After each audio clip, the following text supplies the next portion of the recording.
Hello guys, कैसे हैं आप सब लोग। मैं आपका दोस्त साहिल ने की वीडियो स्टार्ट करते हैं। तो यूजीसी ने सीटिंग अरेंजमेंट को लेकर के गाइडलाइंस जारी कर दी गई है कि जैसे कि एग्जाम जो भी एग्जाम सेंटर में कंडक्ट होने वाले हैं, तो आपको मैं बता दूं कि ये लेटर किस किस को गया है। कि ये लेटर गया vice chancellor of a university, institution और कॉलेजेस को, जो भी उनके प्रिंसिपल है। तो अब मैं आपको बता दूं कि इसमें पहला पॉइंट क्या लिखा हुआ है, final term examination should be compulsory, मतलब फाइनल टर्म के बच्चों के एग्जाम होने जरूरी है as per UGC guideline. Second point में लिखा है ऑल एग्जामिनेशन में भी कंडक्ट 30 सितंबर, तो 30 सितंबर तक वो सारे एग्जाम होने ही चाहिए, मतलब सारे नहीं, एक एक करके जो भी है।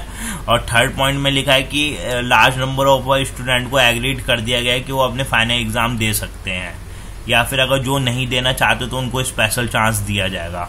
फोर्थ पॉइंट में लिखा हुआ है कि सावधानी आपको बरतना जरूरी है इस कोविड-19 सिचुएशन में। फोर्थ में लिखा हुआ है कि जो भी वर्क फ्रॉम होम कर रहे हैं या will not apply to the officer, faculty and non teaching staff who are involve in examination evaluation, तो वो इन्वॉल्व नहीं हो सकते किसी भी एग्जाम सेंटर में, इवेल्युएशन में और एडमिशन वर्क में, जो वर्क फ्रॉम होम कर रहे हैं। तो वो किसी भी इन तीनों चीज़ों में नहीं हो सकते, एग्जाम सेंटर में, इवैल्यूएशन में और एडमिशन वर्क में। और अब मैं आपको बता दूं कि इन्होंने क्या गाइडलाइन जारी करी है कि कैसे करके सीटिंग अरेंजमेंट होंगे, क्या क्या होगा। तो मैं आपको बता देता हूँ, इन्होंने पूरा मेमोरेंडम दे रखा है, ये देखिए। अब मैं आपको ये बता देता हूँ, the implementation of a instruction and directive regarding safety and issue by the central and state government department, मतलब इन्होंने सारी इंस्ट्रक्शन एंड डायरेक्टिव कर दी सेफ्टी एंड इशू के साथ central and state government department को। अब इन्होंने कहा कि सेकंड पॉइंट में मैं आपको बताता हूँ, अनक्रिएटेड ने among student regarding modes of teaching, learning, complex of a course, examination, evaluation, declaration of a result, opening of a institute etcetera. तो ये सब इन्होंने मेमोरेंडम। थर्ड का कि एनएक्सटी, मतलब कोई भी डिप्रेशन हो गया या फिर कुछ भी हो गया जिसकी वजह से बच्चे एग्जाम देने नहीं आ रहे, तो उनको एक आखिरी चांस दिया जाएगा। तो उन्होंने कहा during the lockdown period fear of कोविड-19 ओपनिंग द कैंपस, तो कैंपस को ओपन किया जाएगा। और सेफ्टी मेजर इंक्लूडिंग सैनिटाइजिंग और परमिशन, थर्मल स्कैनिंग होगी, इंश्योरिंग फिजिकल डिस्टेंस मेंटेन होगा, मास्क वेयरिंग होगी, हैंड वॉशिंग होगी, etcetera. Preparation of a risk and substitute action which varies where the institute full resident और non resident, the higher risk and bigger challenges face to non resident institute. तो उनको ज़्यादा घबराने की कोई बात नहीं है। अब मतलब कि उधर प्रिकॉशंस दिए जाएंगे, मतलब सावधानी बरती जाएगी। तो अब मैं आपको मेन बात बताता हूँ कि स्टैंडर्ड ऑपरेटिंग प्रोसीजर क्या है, तो आप ध्यान से वीडियो को देखते रहें। तो standard operating procedure for conducting examination है the instruction of a guidelines order issue by centre and state government, जो कि मैंने आपको पहले ऊपर बता दिया था कि ये सबको मानने ही होगा। इन केस, इन्होंने सेकंड लाइन में लिखा है, in case there restriction of a movement in create an area, identity card issue to the student, मतलब स्टूडेंट के पास आइडेंटिटी कार्ड होना जरूरी है, should be treated as a pass of student. State government should be have instruction of local authority to movement pass to invalidator, मतलब कि जैसे कि अगर लॉकडाउन हो रखा है तो आपको अपने पास या तो वो रखना पड़ेगा, एडमिट कार्ड हो गया या आइडेंटिटी कार्ड। और जितने भी मतलब कि टीचर्स हो गए या फिर स्टूडेंट हो गए, तो उनको भी अपने पास या तो पास रखने पड़ेंगे, तो तभी आप एग्जाम देने के लिए जा सकते हैं, क्योंकि स्टेट गवर्नमेंट में बहुत सी जगहों में लॉकडाउन कर दिया गया है। अब थर्ड पॉइंट में लिखा है, enter examination centre floor and walls door gate should be spray with infected, मतलब स्प्रे कर देना पड़ेगा, मतलब सैनिटाइज करना पड़ेगा wall, floors, walls, door, gates etcetera. Fresh mask, gloves to be use examination functionary after staff verification is done, मतलब कि उन्हें उन स्टाफ का पहले अच्छी तरीके से वेरिफिकेशन होगा कि उनको कुछ बीमारी है या नहीं है, उसके बाद उन्हें फेस मास्क और ग्लव्स दिए जाएंगे। फिफ्थ में लिखा सैनिटाइजर बोतल अरेंज कर दी जाएगी एंट्री गेट में और एग्जाम रूम में भी। Staff absorb room etcetera should be replace regularly. 6 point में कहा गया कि लिक्विड हैंड वॉश दिया जाएगा, जिससे कि rest room and entry gate में व्हेन एवर रिक्वायर्ड, मतलब हाथ साफ करने के लिए। और candidate sitting area should be thoroughly sanitise, और कैंडिडेट की जो सिटिंग एरिया उसको भी, मतलब डेस्क और चेयर को भी मतलब साफ सुथरा किया जाएगा। एंड एवरी सेशंस में, मतलब जब जब एग्ज़ाम होंगे, जैसे कि आपका 3 घंटे बाद एग्ज़ाम है या 4 घंटे बाद, उसको 1-1 घंटे में आप सैनिटाइज किया जाएगा।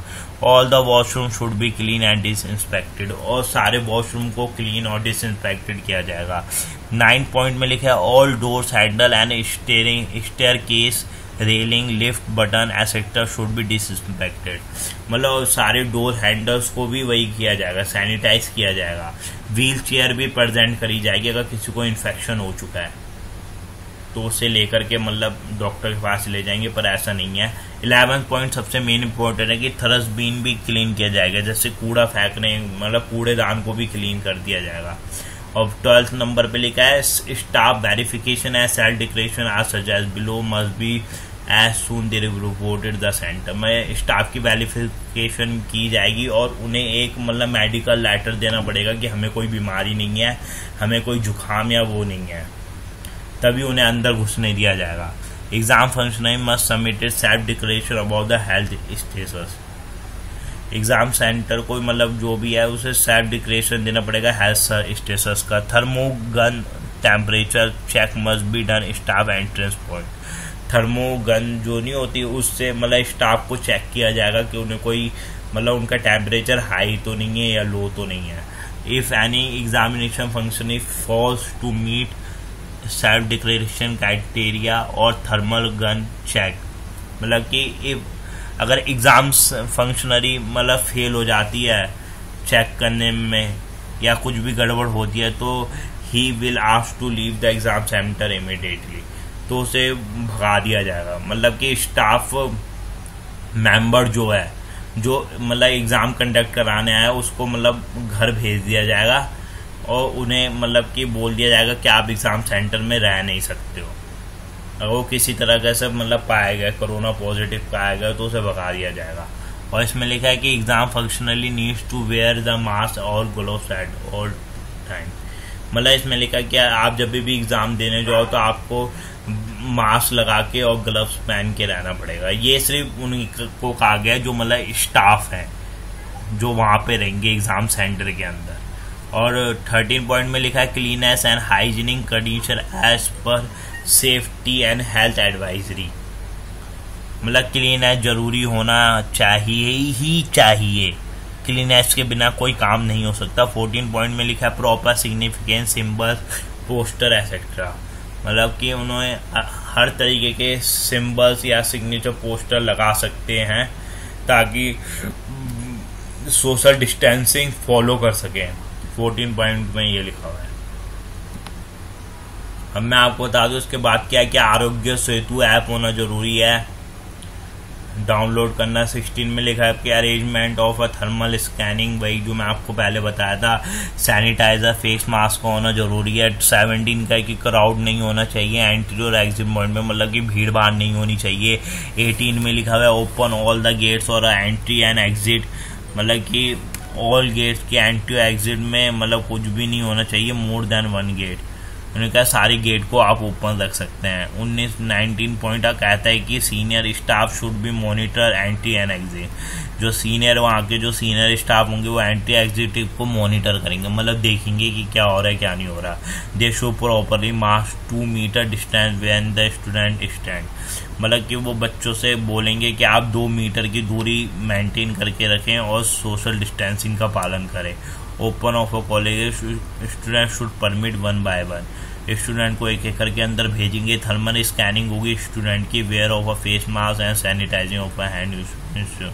अगर कहता है इन्वेस्टिगेटर 21वां पॉइंट कहता है will on duty should be continued wear mask and proper hand gloves, hand gloves का होना जरूरी है। इन्वेस्टिगेटर मतलब जो चेकिंग करते हैं उनके पास मतलब कि मास्क और प्रॉपर हैंड ग्लव्स होना जरूरी है, उनको पहने रखना जरूरी है। The student should ask to sanitise their hand before and after signing the attendance sheet, student को पहले उनके हाथ को सैनिटाइज किया जाएगा, उसके बाद वो साइन कर पढ़ सकेंगे अपनी अटेंडेंस शीट में। और student having a symptoms of a fever and cough and cold sit in a separate room, उन्हें एक सेपरेट रूम दिया जाएगा। अगर किसी को फीवर हो रखा है या कफ हो रखा है या कोल्ड हो रहा है उन्हें सेपरेट रूम दिया जाएगा। Hand washing station with facilities of a liquid soap hand wash के लिए भी उन्हें वो दिया जाएगा और इनका लिक्विड सोप भी दी जाएगी उन्हें, जो भी अपने हाथ धोने के लिए every wash their hand frequently. और 25th पॉइंट कहता है फिजिकल डिस्टेंसिंग होना जरूरी है, प्रॉपर सीटिंग अरेंजमेंट और minimum distancing between 2 student should be by 2 metres, मतलब 2 मीटर्स का होना जरूरी है। सिंपल सिटिंग प्लानिंग, अब मैं आपको बता दूं कि सिंपल सिटिंग प्लानिंग है क्या। तो अब मैं आपको ये चार्ट दिखाने वाला हूँ, ये देखिए जो कि यहाँ पे है, ये देखिए सिंपल सिटिंग प्लानिंग का है कैंडिडेट रोल नंबर। अगर वो 1 में है, 4 दूसरी रो में बैठा है, तीसरी रो में बैठा है और चौथी रो में बैठा है, जैसे 1 4 7 10, तो उसके बाद एक सीट खाली कर दी जाएगी, फिर दूसरे में बच्चे को बिठाया जाएगा, फिर एक सीट खाली होगी, फिर चौथे में बिठाया जाएगा, फिर एक सीट खाली होगी। ऐसे करके ये पैटर्न लागू किए जाएंगे, मतलब एक सीट छोड़ के एक सीट। तो इस तरीके से सीटिंग अरेंजमेंट होगा। और मैं आपको एक और लाइन बता देता, using gloves and mask should be disposed only in the pedal push cover bin at the examination centre and outside the examination hall. मतलब कि अगर आपने वो ग्लव इस्तेमाल कर दे तो आप उसे डिस्पोज कर सकते हैं, मतलब उसे कूड़ेदान में फेंक सकते हैं। उसके बाद आप दूसरा ग्लव इस्तेमाल कर सकते हैं। इसमें ऐसा लिखा हुआ है। अगर आपको मेरी वीडियो पसंद आए करके मेरी वीडियो को लाइक कीजिए, चैनल को सब्सक्राइब कीजिए और नोटिफिकेशन बेल को ऑन कीजिए। और मैं आपको इसका नीचे लिंक दे दूंगा, आप पूरी जानकारी अच्छी तरीके से देख सकते हैं। Thank you and have nice day.